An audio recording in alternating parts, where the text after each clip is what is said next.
Hello, welcome to my channel, Pain into Peace. Thank you all who are viewing and liking and things like that. I appreciate that. Um, if you could like and subscribe, that would be great. If you choose to, it's up to you. So, okay, so it's not my first story time, but this story time is about domestic abuse. I've been around it, pretty much all my life. My mom was abused. My siblings were gravely abused. We were mistreated by other men and things like that. And it comes a time when you got to cut the cord and be like, you don't want this to go on into your next generation.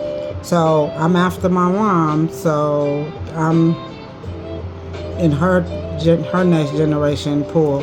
So my first domestic abuse person, I was in high school, and he wrote me a note and left it in my mailbox and left it in my locker. And I thought he was cute and stuff. And so we got to talking on the phone, which was, fine. This is the early 90s. So I was like 15 at the time. I'm 15 years old at the time. And so we writing each other and passing notes, because that's what we did. And when I was in high school, which was pretty cool, I pretty liked those days. And he was cute, and he had a crush on me, and he decided to, say, hey, I'm going to ask her out. So he asked me out, and I started asking my mom, can I go over his, to Fred's house after school, and she said, okay, yeah, so I'll drop my book bag off and he'll come and walk, because they had, where he lived was what they called the valley, and I was like, I guess up top. It's weird. Don't ask, I don't know. So he would walk up from the valley and take me to his house, and we would have such a nice time. He'll ask what homework I had. He'll be asking are you okay? His mom will be like, it's time to do chores, and we'll wash dishes together. I didn't know anything about that. Just like I said, my mom didn't know quite a bit of this parenting thing. She still was trying to figure it out herself. And I was watching him the way he was washing the dishes, and I was like, wow, we don't wash dishes like that. It just was different things he was showing me. He was helping me with my homework. This is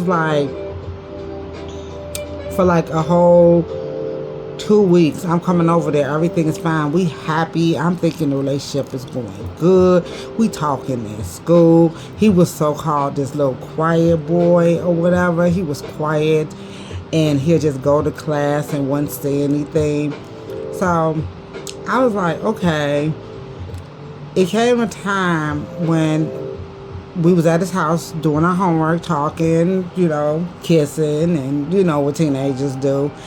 And we was laughing on the way home and stuff. And all of a sudden, at the corner before you get to, down from my house, he had pushed me in the bushes. And I was like, what was that for? And then he had smacked me.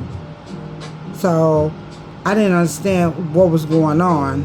Clearly he had problems that I knew nothing about. Just want to put that out there. So I would, and at first when he first did, I was like, stop playing, that's not funny. But it became a continuous thing. Every single time he walked me home, it was like he needed my day to be ruined, or he needed me to feel sad or crying, and had me wondering what's going on, what did I do to make things better. And that's what I would come and ask him. And he said, you did something earlier that day, and I didn't say anything about it. So I said, I'll just deal with you later on. I'm like, what? So I'm like, okay.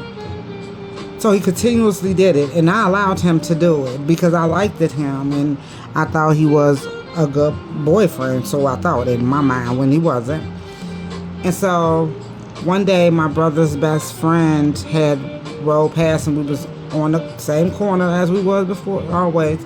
And he was smacking me, and he was like grabbing me and yelling at me and saying, you need to start listening, you need to start doing better, or somebody gonna take your place and things like that. And I'm like, what is going on? I just was so confused. So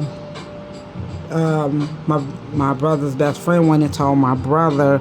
My brother went and roughed him up, and that was it. The relationship was pretty much over with. After that, it wasn't nothing else to be said. So I say to people who is in this situation, listen to the first red flags. Don't let it be 1, 2, 3, 4, 5, 6 years down the line and it's red flags. Get out of it. Don't stay in it. It's not worth it. Believe me. I've been through it quite a bit of times, and I'm going to tell you guys about those times, but not just right now. Thank you for listening, and I appreciate you.